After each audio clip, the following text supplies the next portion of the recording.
Welcome to the DGD podcast. As always, Robert Reynolds, Kobe Pierce. Oh, don't worry, folks. Juan Daniels will be right here.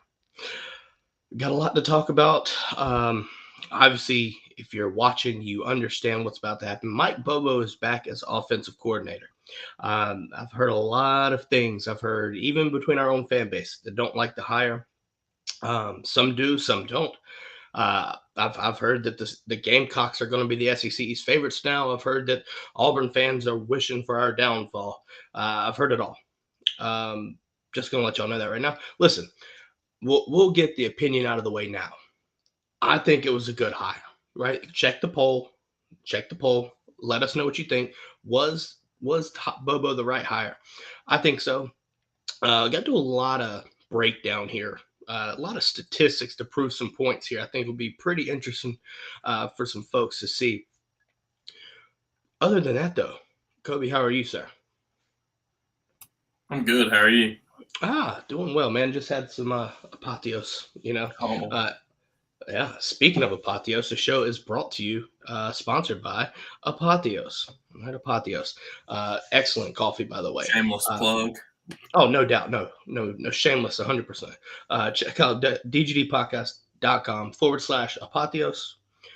Get you some coffee. And each bag of coffee that you get, 20% of each bag will go to the Classic City Collective.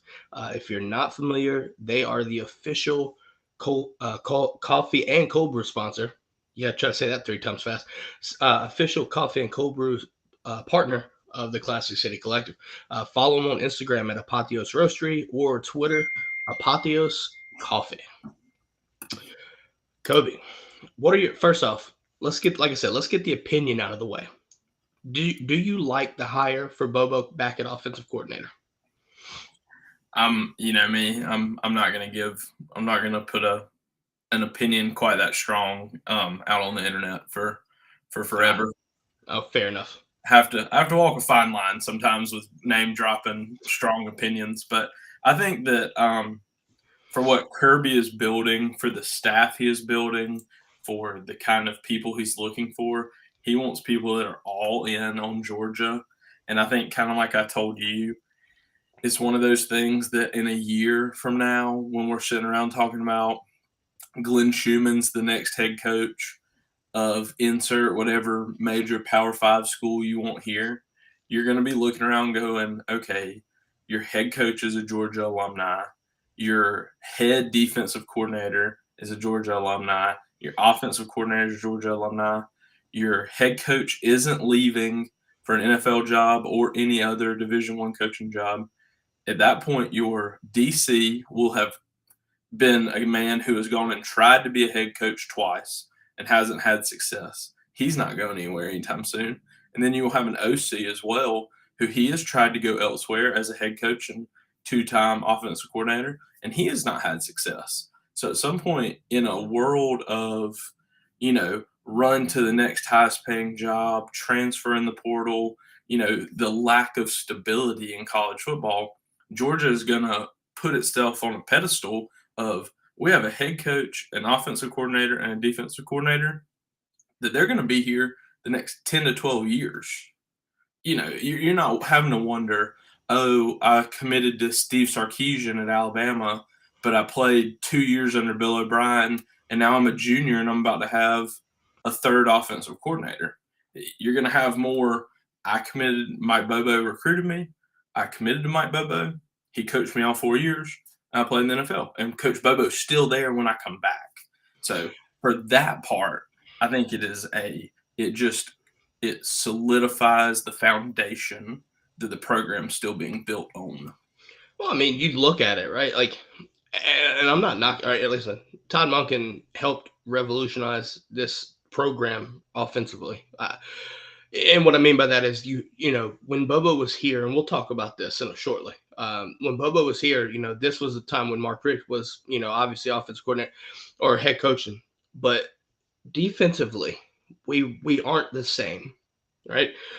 So Todd Monken, obviously he's now the Ravens offensive coordinator, but he, like you said, he's kind of one of these guys that you knew he was going back to the NFL. He wanted to be an NFL, and that's okay. But now that you get that consistency, right? And I think that's the word that people should focus on is consistency. You know, I've heard so many people take Bobo and look at his time as, you know, when he was coordinating for Auburn, right, with Harsin his first year, or South Carolina when Muschamp was head coach in there, and you had like Luke Doty, right? Like Georgia will never have a Luke Doty as your starter quarterback. Maybe it sounds crazy because Stetson Bennett was right, but now after Stetson Bennett, dude, there's 4 and 5 stars, and I think you're going to be okay. And the overall talent, right? The overall talent is going to be significantly better than both Auburn and South Carolina. I think he knows that. I think we all know that. And so anyone that thinks that outside of the Georgia program, oh yeah, I'm glad y'all got Bobo. Be careful what you wish for, because there's some numbers that I think people might want to watch and listen to. I'm just going to To leave it. answer Rude's question, I came in Kirby's first year, so I was 3 years under Jim Chaney and a year under James Coley. So no, Bobo was never here while I was here, and so then obviously like he came back this off season, or last off season. So Yeah, again, still was he not he there. he just didn't want you to be elite. That's all. Now we'll go around the brigade here. Do a quick roll call. See Rudes, JOGG, obviously 63 to 3. First time got Eat 'em Dogs. What's up, guys? What's up, man? First time seeing. Hope you enjoy the show. Um, yeah, so I think it's time, and I wanted Juan to come in here, and Juan will come here soon, hopefully. But I think it's time to give the folks what they're here for. Let's go ahead, right? Let's go ahead and take a deep dive into some stats, right? Stats don't care about your feelings. So let's start this right here. Let's do this. We're gonna take Kirby Smart's head coaching tenure here from 2016 to 2022, right? And I want to take and put some stats that I pulled together and kind of analyze these. So from 2016 to 2022, Georgia's record versus ranked opponents was 28-12, 70% click right there. That's pretty impressive. Your points per game, right, in wins against ranked opponents were 32.5 points per game. So you were scoring 32.5 points a game on average, while giving up 15.4. Now that's only for your wins. Now the 12 losses, you only scored 20.5 while giving up 35.9 points per game. And your starting quarterbacks in each year, 2016, 2017, you had Jacob Eason. Obviously, Jacob Eason goes down in 2017 to hand the torch over to Jake Fromm. Jake Fromm stays until 2019. 2020, you had the carousel. You had Dwan, JT, and Stetson Bennett at one point. 2021, you had JT and Stetson. Stetson rides it out for 2022. Anything here, Kobe, that you see that's kind of a key takeaway for me? Or Yeah, I think the biggest takeaway, and Georgia fans are going to remember this, is probably your 2016 season and your 2020 season. Because if you really think statistically speaking on your offense and your offense was very lackluster in Kirby's first year. Had a lot of trouble. You lose a home game to Vanderbilt, give up a lot of points to Tennessee in that loss. You know, lose pretty bad down at Florida. And then in 2020, when you think about those losses, think about at Alabama, pretty high scoring game. Um, I think about Florida that year as well, pretty high scoring game. So you really, when you start to think about some of those games and some of those big losses against ranked opponents, you're talking about not only are those opponents probably ranked, but most of them are probably top 10, if not top 5. Like I think about 2 years in a row, you lost to Alabama, giving up a lot of points, 35 points at least in one game. You lose to LSU, number 1 team, give up 40 something points. So, you definitely have run into some offensive juggernauts over the years in those losses. but then you've also beaten some really good teams. I think looking at it, like even if you look at that, the 32 points per game in wins, even then, I feel like that feels low. Like I feel like we score more points than that in big time games. Well, I think as we welcome Juan back in here, uh, I look at it this way, right? Like under Monken, and we're gonna do this too. So don't worry, folks. 2016, right? When you look at offensive coordinator, you had you know Jim Chaney for, like you said, Jim Chaney, and then you had James Coley before Todd Monken, and a lot. And Juan, and now that you're here, you can probably attest to this, play calling was just not fun offensively for those years. It just wasn't. Like Todd Monken, like I said, revolutionized this offense, right? It got the offense where we needed to be. And you start to look at the high scores, a lot of that come under Todd Monken. You know what I mean? Juan, did you see the graphics, sir? Yeah, I did. Oh, yeah, Okay, I just wanted to make sure you've seen it. I'll pull it back up and let you kind of basically just see any takeaways that you see from 2016 to present, and speak on any takeaways that you want to speak on. Um, I mean, it looks good. I mean, one of the things that that just kind of jumps out at you is once Monken really took over, it's like a plug and play system. So I do truly believe that JT Daniels could have been just as successful. He doesn't have the mobility, but he still could have been successful. I think Beck will be successful. Vandergriff, everybody else. I just think it's a great system. You look at the Patriots. You look at some of these teams, the 49ers. Again, you take a Brock Purdy, who was the last guy in the draft, and you put him in a really good system. Anybody can be successful, and I think that's what Monken was able to do with that offense. And I mean, I don't see a whole lot changing if I'm being honest. I think it'll be interesting though too, and keep in mind, right? Like we talked about the offense coordinators, but think about the defense and the defensive coordinators, right? Kirby being a defensive guy, right? You've seen the dominance, especially recently, right? Especially 2021, right? If y'all don't remember, that's 10.2 points per game. So just keep that in mind for when we go later down in the show. I want to kind of roll over into Mike Bobo's time as an offensive coordinator here, and that's obviously from 2007 to 2014. So some of the same numbers here, obviously different times in Georgia football, but so you're looking at the best record, right? So his best record was 2012. And with that being said, you went 12-2, right? That's obviously, if y'all remember, that is Aaron Murray's junior year. Uh, you know, 37.8 points per game, but your defense gave up 19.6, and that's your best record. Your worst record was 2010, 6-7. Wolf. That was also Aaron Murray's freshman season. You still threw up 32 points per game, but your defense gave up 22.1 points per game. Your record versus ranked opponents through this span was 19 and 37, so a 51% clip. Right, it should be 19 and 18. 37 total games, 19 and 18. Excuse me, guys. Your points against these in the wins, right, against ranked opponents. Your wins versus ranked opponents, you were averaging 35.8 points per game while giving up 19 points per game. This is the interesting part. In the losses against ranked opponents, you only scored 25.2 on average, but you gave up 40.5 points per game in your losses versus ranked opponents.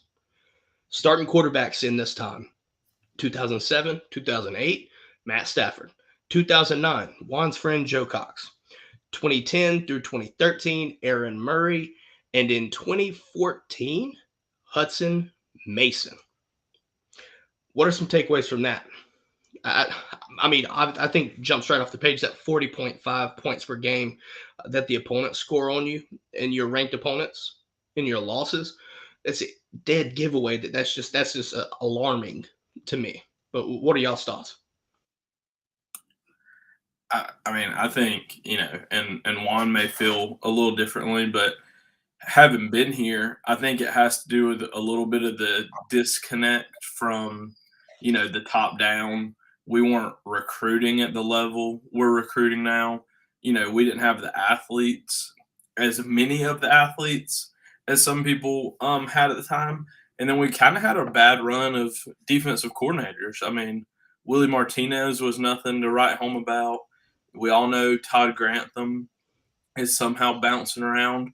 But I mean, you look at everywhere he's gone. Louisville, when he was head coach, they played okay statistically defense, but third and Grantham, I mean, on his ability to stop people from being able to pass the ball was atrocious. And it's also one of those things that the longer he is defensive coordinator, the worse statistically people have gotten. You look at Florida, he comes in that 1 year, they're really good. His first year as defense coordinator, they're a really good defense.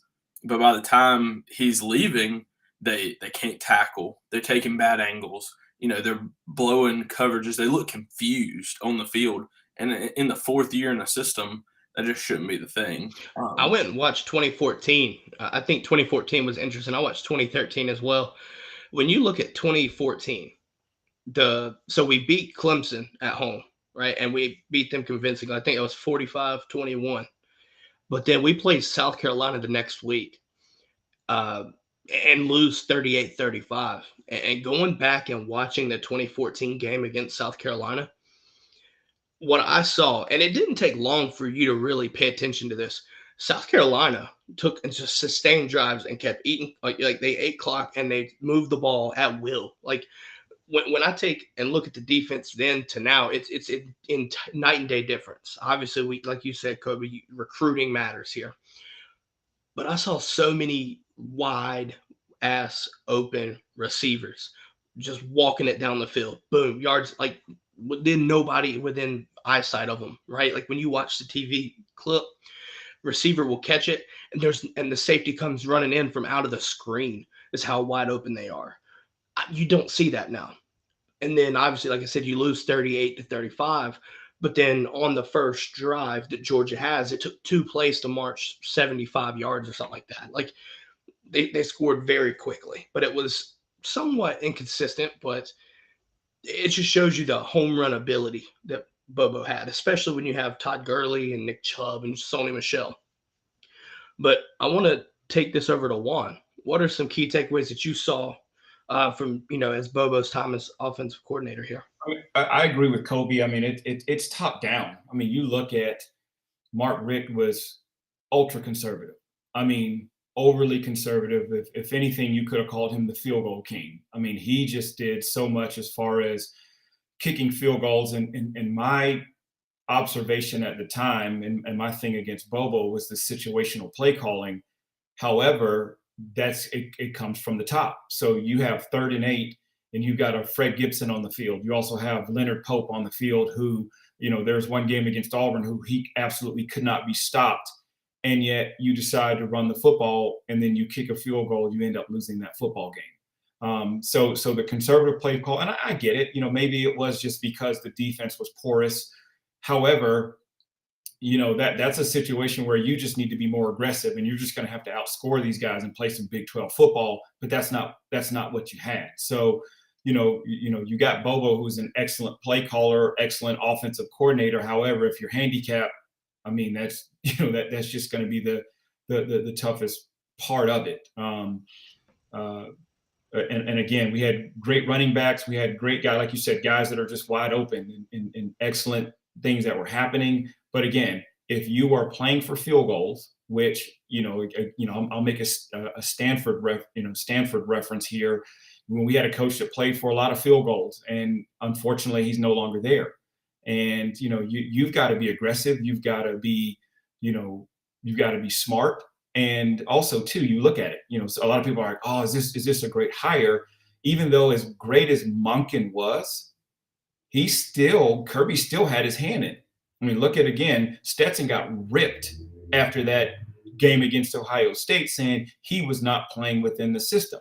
So again, Kirby has his hand on it. He knows exactly what he's doing. So, that's what I'm taking away from that time that Bobo was here before. Yeah, I think Kobe, your point though, man, like the fact that you mentioned those DCs during the time that Bobo was offensive coordinator, to me it just makes me sick. Like knowing that Willie Moe was there as DC, and knowing that Todd Grantham was there, and obviously 2014 was Jeremy Pruitt's first year, which wasn't a bad season defensively, but it is nowhere close to what we're dealing with defensively now. But your home was out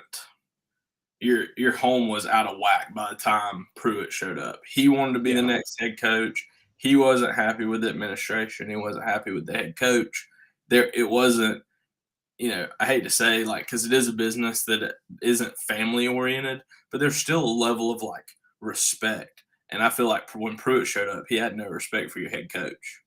He thought that he was going to kick him out, and he was going to be, the next head coach of Georgia Bulldogs. Because you look at it, right? Like, didn't he stay for like a year and then bounce? He was two, and then when they fired him and hired Kirby, then he went to Tennessee. He went to Bama. Bama, and then Tennessee. Sorry, you're right. Now, I think to me though, like I think the key here, right? Like offensively, and this is what irks me a little bit, is offensively it wasn't a problem outside of a couple situational play calls. But I think when you take a look at numbers and you understand just how many points on average, now this is on average, but when you're giving up 20 points a game on average, more, you know what I mean? To me, like, and one, you talked about Mark Richt being a little bit conservative as well. It puts you in a bind, right, to call conservative plays sometimes. So, when you look at, under Kirby Smart, right, when he was an analyst before he took the OC job, like Todd Monken went out on record and saying that, one, he loves the fact that Bobo, right, was doing the things that, you don't really see these guys doing, doing the grunt work, to me, he wants to be here, right? Which kind of transitions back to the consistency that, we're talking about. But at the same time, when you look back at the national title game, the two, I think he said the first two touchdowns were called basically by Bobo, right? And to me, that's interesting too, because I've always wondered what it would be like if Bobo had a better defense, right? Like I said, it didn't take long for me at all to see, obviously we had our offensive play calling, but when you look at the defense and what it was doing back in 2014, like it was just a different situation. So I think, a lot of people, it's okay to hold reservation, but I'm just saying, like with him having a better defense and better offensive personnel, think about the names that we've got just on offensive line, right? His best offensive line was probably Andrews and Theus. Would y'all agree, or am I missing somebody? Yeah. When David Andrews and all those guys were here, probably was his best year. And even then, like Andrews, undrafted free agent. He's gone on to win, 3 Super Bowls. But again, you weren't recruiting at the level you are now. You were recruiting the guys that you thought you could get, not the guys that you had to work to get sometimes. And sometimes your ego can get in your way. Like, if you don't want to play for me, I don't want you to play for me. It's kind of like what's happening up at Clemson right now. Mm-hmm. If you don't want to play, if you don't want to do things our way up at Clemson, then we don't need you. And it's like sooner or later that's fine for a while, but sooner or later you have to be able to humble yourself to say, no, like these guys are really, really, really good players. Like, we need these guys here in order to compete. Yeah. Juan, do you got anything to say there? No, I agree with Kobe. For sure. Yeah. I think let's take now I want to compare, right? We talked about the stats from both eras of Georgia football, but I want to pull and look at a comparison here, and we're going to pull up another graphic. This is taking both eras, right, and comparing them side by side. So the highest points per game, right, for Bobo was 2014, and that's 41.3 points per game. And you compare that to what they were giving up was 20.7. And when you take and compare that with right under Kirby, you have obviously this past season at 41.1, but you're giving up 14.3 points per game from a defensive standpoint. So off the rip, I'm looking at basically a touchdown difference there that your defense is giving up. So your defense on average is giving up an extra touchdown a game, but you're hitting the same mark in regards to points. So the potential is there. But then when you take the lowest points per game out of the entire era, Bobo was 2009 when you had Joe Cox, the Joe Cox year. Oh yeah, you were hitting 28.9, and obviously you're looking at 25.9 points giving up defensively, whereas 2016, Kobe, you hit this on the head. That's what Chaney's first year, 24.5, giving up and giving up 24 points per game defensively. So even at your worst, your defense has always it's always been better than, at the worst. But now at the same time, the highest points that were given up defensively was 2013. That 2013 schedule was, I don't know what happened there. It was just weird. But you gave up 29 points per game defensively, but you still managed to score on average 36.7. Whereas the worst under Kirby Smart defensively has been 24 his first year, and you only scored 24.5. So to me, that sticks out, right? Like understanding that when your defense gives up 29 points per game on average, that is concerning to me. But then you look at the offensive points per game, 36.7. That's a good statistical year offensively. Not the great, right? We've seen 41.3 for Bobo, but considering the 2013 season was also not the best season for us. But when you're giving up 29 points per game, obviously there's a reason why Grantham was gone after 2013. Or no, I think that was that Grantham or Willie Mo? I think that was Grantham. I think Grantham was in 20. That was Grantham because he Yeah. was head coach at Louisville in 14.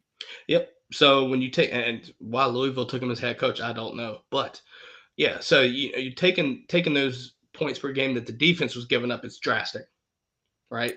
The lowest that Bobo had to work with was 2012, and that was at 19.6. Bobo scored 37.8 on average that season.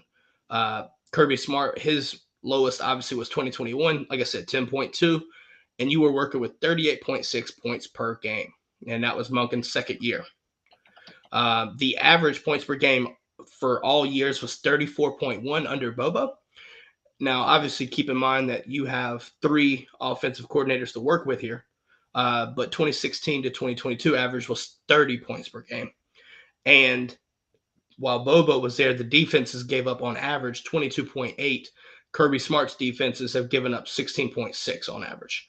I know that's a lot to take in, so apologize for all the stats. But listen, I think stats mean more than opinions. So what are y'all's thoughts on all that, if y'all can soak that in? Go ahead, Juan. You first. I'll go next. It's apples to oranges. I mean, it doesn't relate. It doesn't translate. It doesn't, it's numbers, but it doesn't really mean a whole lot because of the different times and eras that were being played.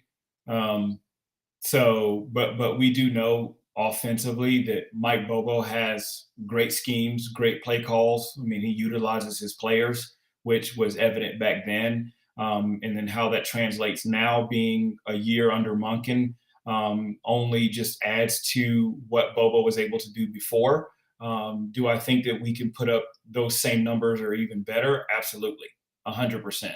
And so if you're going to use it from a number standpoint, yeah, that's what I would use to kind of back that up. But again, you can throw those numbers out to a rational fan, to somebody that's played the game, somebody that's coached, that makes sense. But to the irrational fan it doesn't matter. You had a fan base that griped about their quarterback winning a national championship and then another national championship because it wasn't the right guy. So you can put all the stats and facts in front of them, and it doesn't matter. What matters is Kirby knows what he's doing, and by what he's done the last 2 years, basically put up a middle finger to those people that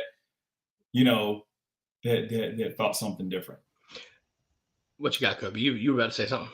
Yeah, I think the big thing is I'm excited that I think I would be less excited if Bobo hadn't been here a year with Monken and really deep in it, because I hate to say it's been in the works, but I think Monken, Kirby, and Bobo have known now for a whole year that this was that this offseason was going to be the highest chance that Monken was going to leave.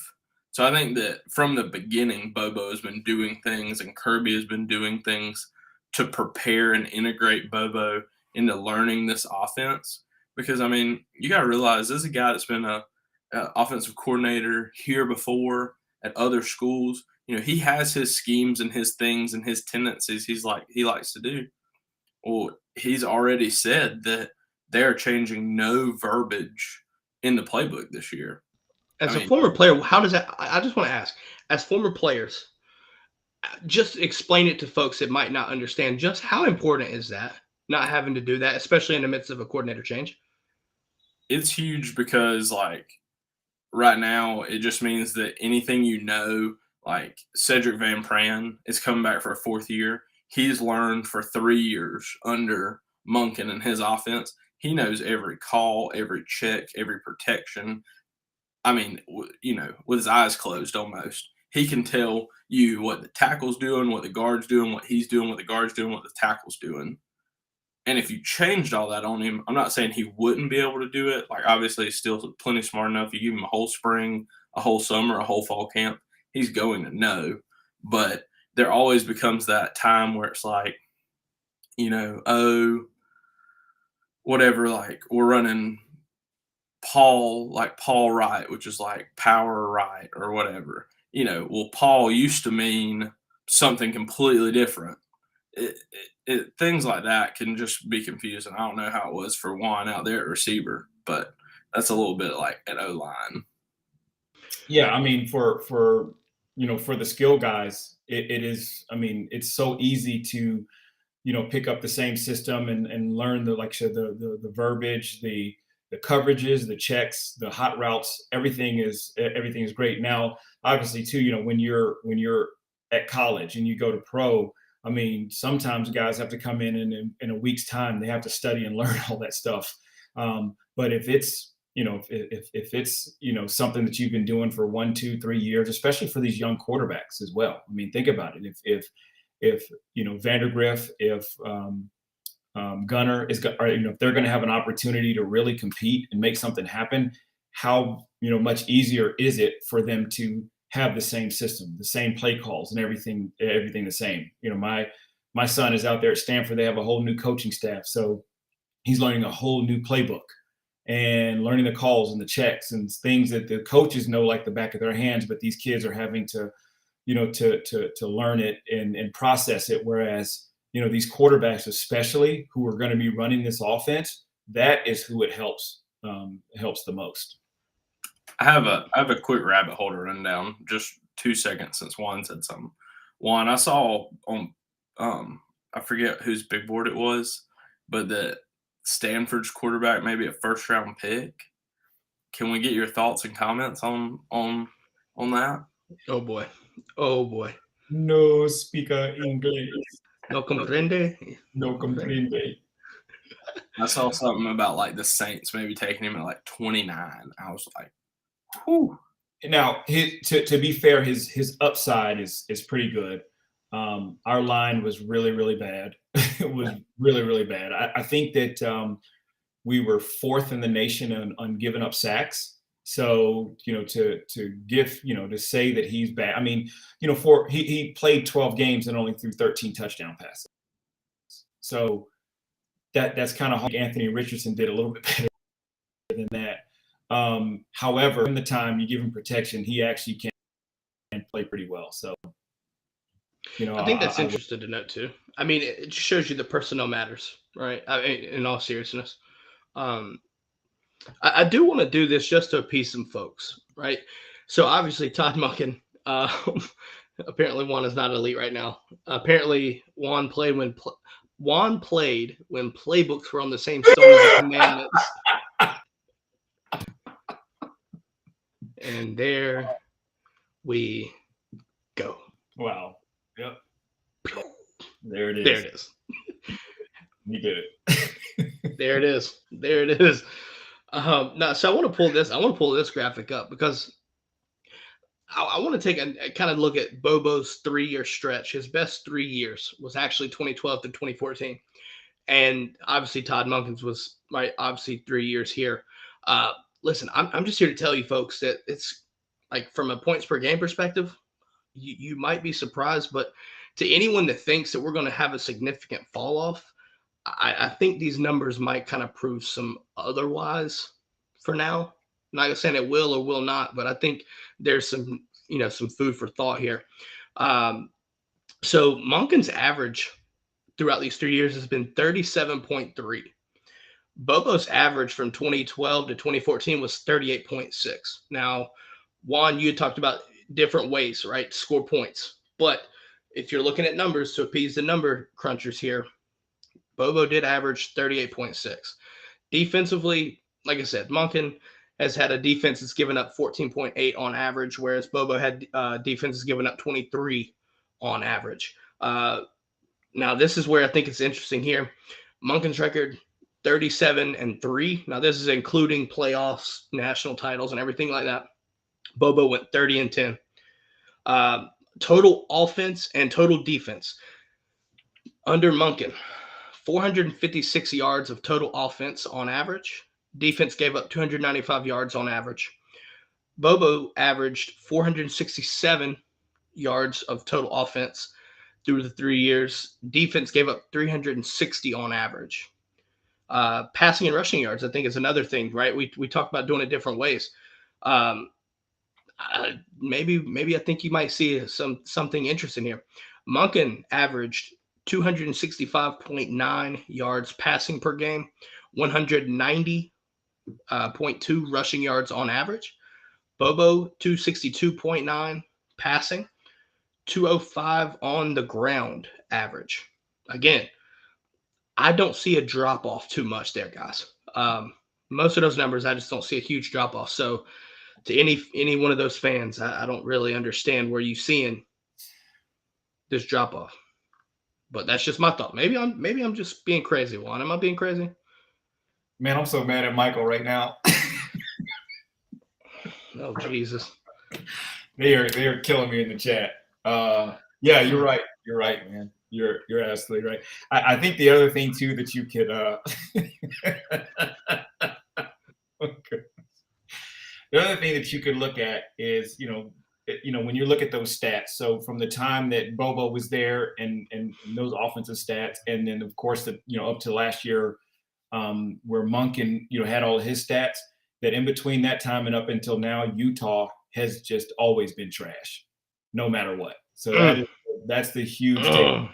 That's the huge takeaway from that. Like a Uzi just went off right there. Yeah. I just want to tell everybody at home, this episode's brought to you by Robert has taken some time off of work lately to really grind these numbers. Get these stats. Oh my God. We appreciate it, Rob. You are doing a great job. I'm really, really loving them, but there's a lot. I realize today listening to them all just how much you watch the past day and a half. It's a lot, but you know what? The people need that, right? The people need to know. I feel like for today there is no Pat fact. Pat, these are all Robert facts. Listen, I'm just gonna let you know right now. This show is dedicated to any South Carolina or Auburn fan that thinks we're gonna fall off. Proving your ass wrong, every single one of y'all. Come fuck around and find out. That's all I'm gonna say. I feel like for South Carolina fans, they just have to talk because come the fall, after 3 games, all the talking's over for them. you're 1-2, looking around, going, well, maybe next year. I mean, 1-3-16 sets up. No, so I mean, like I said, man, to me, I want to do another one. I think this will be the final look at right here. But we talk about we talk about the passing game and what Monken has done for the passing game, right? So I want to take the best points per game average, right, 2022, and I want to take it and compare it to 2014. Obviously, different eras of football, but we're gonna break this down. And the best quarterback to ever walk the Athens, right? We'll do this right here. Juan, we'll let you break this down since you're a fan. All right, Stetson Bennett obviously was our starting quarterback. So there's a chart here, and for those watching, I think the interesting thing is you look at a lot of numbers between the numbers, right? Actually, behind the line of scrimmage, where you at that up to 10 yards, you see a lot in between the numbers of Stetson breaking it down. If you look behind the line of scrimmage, you're looking at 72 out of 76, where he was almost miraculous at this point, almost perfect. One touchdown, but 565 yards based out of that. Whereas up to from 0 to 10 yards, 67 to 81. A lot of his numbers went there. But you also have some that you have 10 for 22 outside deep plays, right? So for those watching, here's some interesting numbers that I pulled up. So out of 479 dropbacks, you attempted 454, completing 309, and that's a 68% average completion. 4,132 yards of passing, right? I think that was, if I'm not mistaken, that set the record this year. Total yards per attempt was 9.1. 27 to 7, right? Touchdown to interception ratio. Big time throws is basically 20 yards plus. 28 plays that went over 20 yards like that. But he also threw 12 turnover worthy throws. Let's see. Okay. As Kobe I guess he went away for a second. Average depth of target was 9.4 yards. Adjusted completion, 76.3. 19 drops from the receivers. He was pressured 90 times and sacked 11 of those. To me, I think this past year, Juan, I know that's a lot. I don't want to do that, but to kind of summarize it, the fact that you threw that much and only got sacked 11 times, that's a testament to your offensive line and that personnel. It also shows me that, he made plays, right? I mean, he only had 12 turnover worthy throws. And even then, we had seven picks. But when you throw the ball 300 and some times or 400 some times, right? Like that's not as terrible as it sounds, right? Obviously you don't want turnovers. But we passed the ball a lot. Now, at the same time, we know this because it just happened. There was a lot of, screens, right? We saw a lot of screens getting the guys in play. Obviously, Brock Bowers, between the numbers, right? That was where Stetson's really comfortable. If you really look at it, right? Throwing over routes and things like that. Like, we were able to manipulate, and Todd Monken also, knew Stetson's strengths, and we game planned to that. If you would look at it, what are your takeaways from that? Do you have any takeaways on there? I mean, for him being a third-year guy in the NFL, like that, those are some good stats. Those are some good. Yeah, there's 4,000 yards is not nothing to shy away from. I think that's something that, I think that's important to hear. You know what I mean? Real quick, let me shout out Tay and Dom. They are watching with Black Adonis right now, who is just absolutely ripping the show. he's doing great. But those are going to be two future Bulldogs. Give us a shout. Let us know what position they play. And we definitely want to, be on the lookout for them if you get a chance. And then Michael Dudley asked if I was given trophies or mules back then. No, actually, it was frankincense and myrrh. were the top two things, and then no gold. Yeah, also I was giving away she goats and he goats, and she asses and he asses back then too. So we had it was a great time back then, man. God, this is how did this show turn so biblical? I mean, Yeah. damn, goodness. Kobe, we just went over Stetson from a passing perspective, his breakdown, and you saw a lot of his attempts behind the line of scrimmage.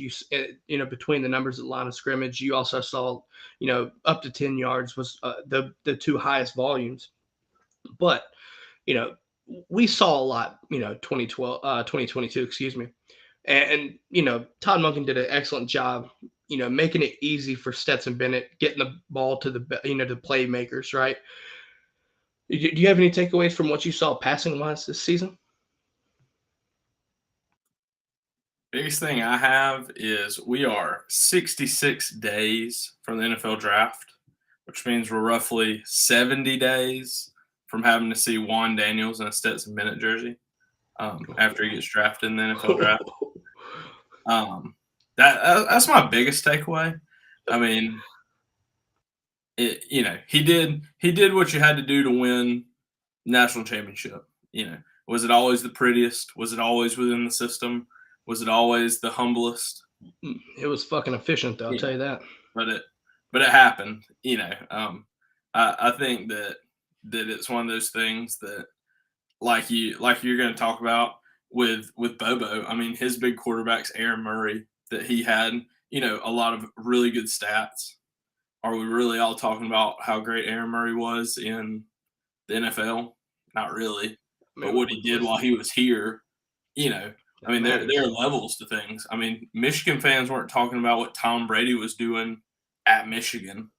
I mean, you just tend to see that the people that do really well, that people I feel like really talk about in college, don't always transition the best to the NFL, and then vice versa. I feel like guys that kind of fly under the radar, kind of come in, with not a lot of expectation, really tend to thrive in the NFL. They kind of still have that drive, almost of being doubted.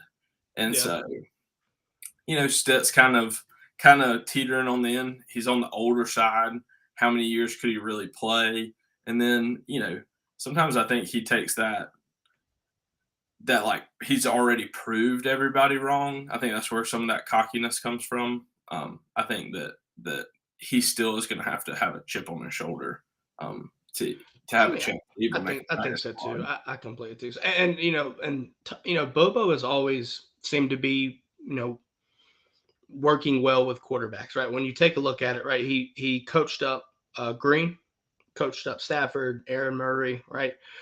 Do we count Joe Cox one? Do you want to count him? Yeah, I mean, we can count him. Okay. Yeah. Hudson Mason too, I guess you have to.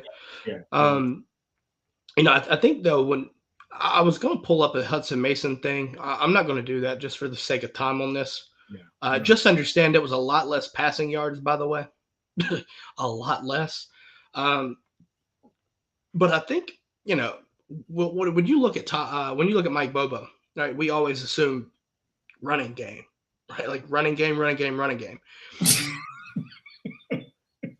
I'm assuming you got caught off by Adonis's comment. God, they just don't want you to be elite today, man. Yeah, they don't, man. Damn. They're killing me. Good Lord. Gee, I hope if you are listening to this on podcast, please do yourself a favor. Go to youtube.com/the DGD podcast. Find this episode and just go to the comments, because I cannot tell you and explain to you what is going on right now. But the brigade is on a different level. I feel like Utah. I feel like what it's like to be a Utahan. Right? God, you just got trashed all weekend because of the All-Star game. Now you're sitting there getting trashed because you just are trash. Like, good Lord. Kobe says we land Raiola. Bobo's a win higher in my book. Listen, I think, and I want to do this too. We talk about schematics, things like that, but recruiting matters the most sometimes, right? Jimmy's and Joe's before X's and O's.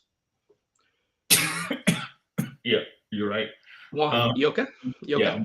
Yeah, I'm good. No, so Terrible. But I tell you one thing too, who really truly benefits from this is going to be Gunnar Stockton, because Gunnar Stockton was high on the recruiting list for Bobo and Muschamp. I mean, they really wanted him. He had actually committed to South Carolina. And then, of course, because they got fired, then all of a sudden he's going somewhere else. So I just think that who's really truly the bigger winner is going to be Gunnar Stockton, and then whatever offense that Bobo had, I think fits him very well. And then even if Monken had Gunnar Stockton because of his legs, a strong arm, I just think that would have benefited him as well. No, I mean, I think when you look at the the quarterback, right? I think this is key though. Like, do understand that recruiting, you might honestly see an uptick in recruiting. Todd Monken wasn't asked to go and recruit that much. He really wasn't, right? He would go find his quarterback, talk to him, but most of the time it was just coach offense, like teach offense. Because I mean, we needed that. You look at Bobo. Bobo's out there, just flaunting it out, just always out there. He's always somewhere recruiting. And you're getting that now as an offensive coordinator. You're able to go out there and recruit extremely hard. Like I said earlier, he was doing all these things as an analyst that someone like him, you wouldn't expect that to do, but he was doing it and kind of willingly too. It was like, okay, But so I think this is a big two big things taken away from what you're saying. One, yes, Monken just went out, and when he got down to like a top 4 quarterback, he was out recruiting those 4 quarterbacks. But he had, Buster Faulkner. He had Bobo this year. He had his core guys that if he didn't want to go to Arizona this week to see the 8th quarterback on our board, he sent somebody to do it on his behalf. I think that's the big thing that Bobo is going to have to do. Is he's going to have to have a good core group of people that if he doesn't want to leave Athens this weekend, he's still sending somebody that knows these guys that can, represent him. And then I really forgot laughing about what my second point was going to be, but back to you, Rob and the gang. Rob and the gang. I tell you the other thing too, what people truly don't understand is that with this hire with Bobo, Kirby's done a great job of bringing Georgia guys back home. He did that with Muschamp. He did that with Bobo, which was, obviously foreshadowing last year of him taking over, and just having his guys come back. I just think that's just fabulous. I mean, like I said, ultimately, I think the recruiting is going to be there, right? It's going to get better. And honestly, like if you listen to Raiola, and there was an interview that they did, I forgot who it was, but Raiola or his dad, they knew this was coming. They knew this was the plan to begin with, right? Honestly, I think you look at the situation, I don't see it impacting much on recruiting at all, right? This higher offensively, which tells me, and also we knew that Monken at any point could just up and leave for the NFL, right? Why do you think it took Kirby absolutely no time to call the hire? Read what you're laughing at, Juan. Read what you're laughing at. Patrick said Utah is as successful as Juan's rushing career. #trash. So Damn, you gonna take that one? I mean, it was minus 8 yards. I can't. There's nothing I can say. I mean, I mean, that's about as worse as non-existent. It is. It is. Like I owe the program 8 yards. We'll just take it. We'll just take it out of your paycheck. Called the receiving yard total. Just take it out of your check. Yeah. I mean, just leaving it there. No, I mean, when Raiola was doing that right there, they knew that was coming. Why do you think it's not impacting his decision much?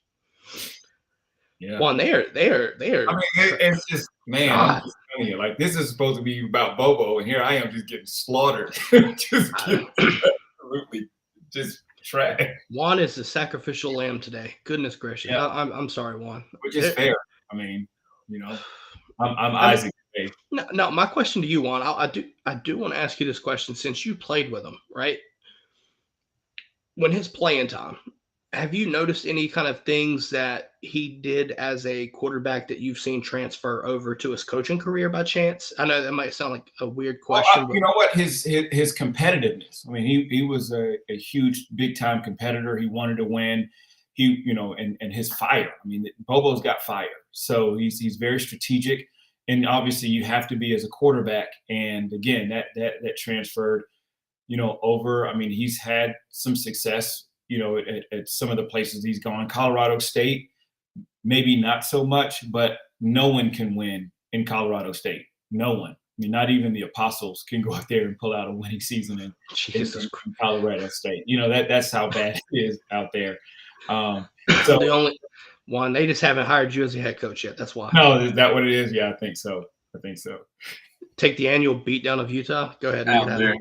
They're out there running with a bunch of Judases. Yeah, somebody bunch of traitors out there. Yeah. somebody from Utah is going to be watching this show, and they're going to be like cursing us. Yes, exactly. Joe's going to summon. She's going to summon a rook on us or something. I'm honestly surprised. I thought all those people out in Utah didn't have like electricity and stuff. So They don't, I'm man. It's surprised like- how many people are watching. It's like Amish, man. It's like Amish out there. They still got like the tin can with the string and another tin can. And that's how they talk to each other. Bartholomew's on the bike to be able to get enough Zebekiah. They travel in arcs, Yeah. and stuff like that. So they actually have like legitimate arcs to go from one place to the other. So We going to hell for this. yeah, We going to hell for this. No, so yeah, what I think. So overall, right? I've done enough stat crunching. I'm not gonna burn your eyes anymore. But overall, do you think Georgia made the right hire, hiring Bobo that fast without doing a national search, anything like that? What do y'all think? 150 billion trillion %. Exactly. Yeah. I mean, He keeps it clean. yeah. Kirby knows what he's doing. He obviously knows what he's doing more so than anybody that's complaining and griping about it. It's Kirby's program, and 2 national championships later, if he's going to make a decision, I'm rolling with it. And here would be my question.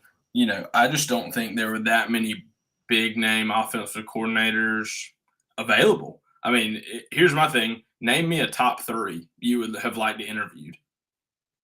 You know what I mean? Like I'll wait. I'll Yeah. wait. Well, Well, I think another thing. I'd love to hear what they've done and what they've accomplished. I'll tell you this: Yeah. the timing of it is the key here. The timing, because if I'm not mistaken, this week is when spring camp starts, right? Next week. When does it start? After spring break. Yeah. Oh. Yeah. Oh, I knew they were doing stuff The right second- now. I just forgot what they were doing. The second week of March will be when like spring Oh, ball I got really you. starts. These next 3 weeks are dog time. That's Four- it. Okay. 4 I remember, runs, 5 lifts a week. see, I remember Tate and them. I remember Tate and Riley were talking about it. I just forgot what specifically. My bad. But no, I mean the timing of it, right? Like, we talk about the timing, but at the same time, you're keeping the same verbiage, right? You're keeping everything intact, and to me, I think that's more important than about anything. Good Lord, Juan. Good God, Juan is. Come on, Michael. Come on, bro. God,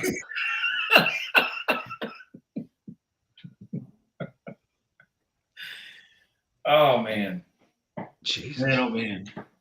I don't think God gonna can have to- save this We're gonna conversation have to today. block. We're gonna have to block Michael and Rudes from any future shows.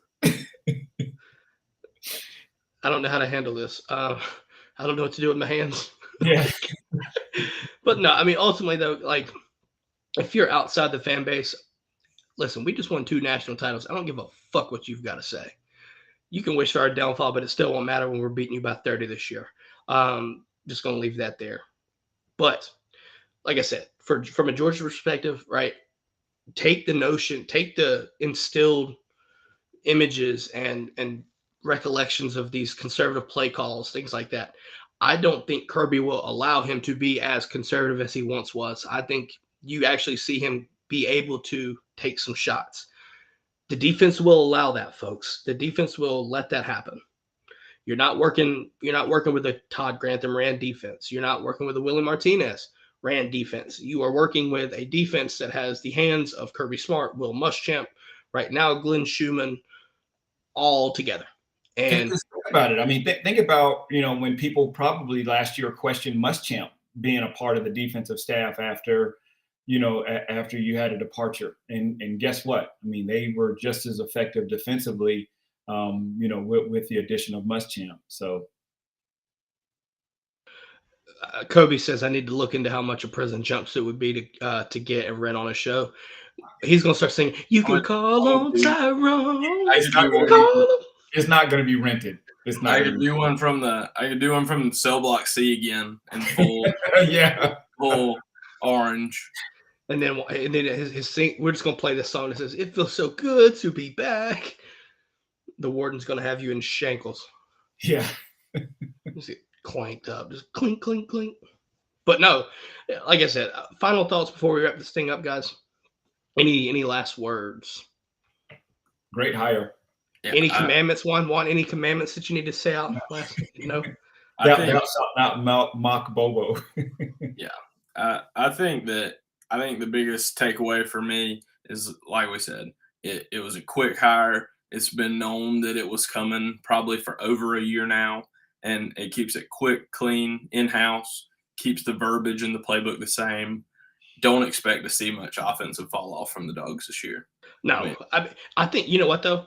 I think what we saw in the passing game, right, the home run type hits that we saw, and keep in mind, I think one final thing before we do wrap this up, you don't have to hit home run after home run after home run in consecutive fashion. You hit 4 or 5 a game, right? And you just stick to your bread and butter.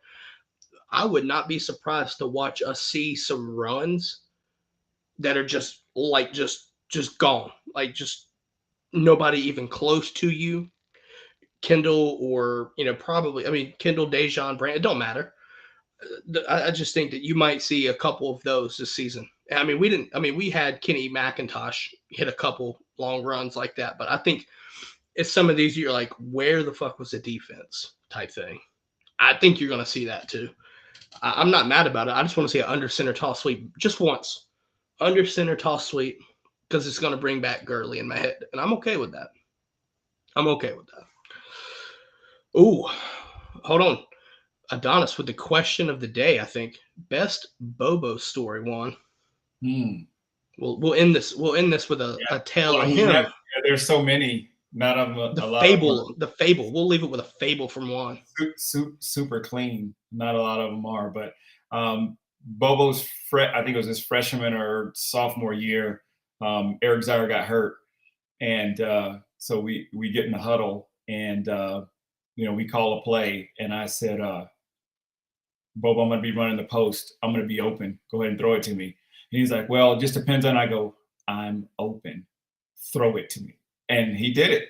He did it, man. He got yelled at in the film room because the coverage was bad and whatever. I had to jump over somebody, but I just thought that was a great start to his future coaching right now. So look at that. Take risks. Yeah. Throw it to just throw it up. Get into the playmaker's hands, right? Yeah. Yeah. So I used a Jedi mind trick. It was great. There you go. That's a clean story. I'm telling you right now. If you would have dropped that or it would have got picked, it would have been your ass. It would have been on Bobo because he's got to read the coverage, man. Oh, true. I was, you got to read the coverage, man. You're right. You can't listen. Right. You can't listen to a man asking for the ball. You got to do your job. You got to do your job. You got to do your job. At least. So you're saying that you made him look good. I'll take that though, because things turned out well for him. I'm not going to say it didn't. Yeah. So Bobo to 1 touchdown. The Dogs. Yeah. Hey, that's okay. That's okay. Is it though? Yeah. Hold on. So apparently JWG comes in. God, she missed a show. Yeah, she said, what did she miss? She had to work for a second. Yeah. Yeah, guys. What work is there out in Utah? Just digging trails and stuff like that? Probably. Churning butter. Definitely churning butter. Oh, jeez. Yeah. All right, let's end this before we get too deep down the rabbit hole of Utah. With that being said, guys, Mike Bobo, I think, was an excellent hire, by the way. Catch y'all Wednesday, special guest Kyle Umlang coming on to talk Texas, welcoming them to the SEC. Obviously, we did this with Oklahoma. We're about to do it with Texas Wednesday, so stick around for that. I think you're going to tune into that. Like and subscribe on YouTube, folks. Just hit the thumbs up button. With that being said, have a great day, and go Dogs. Go Dogs. Juan316 said, I just whipped your ass.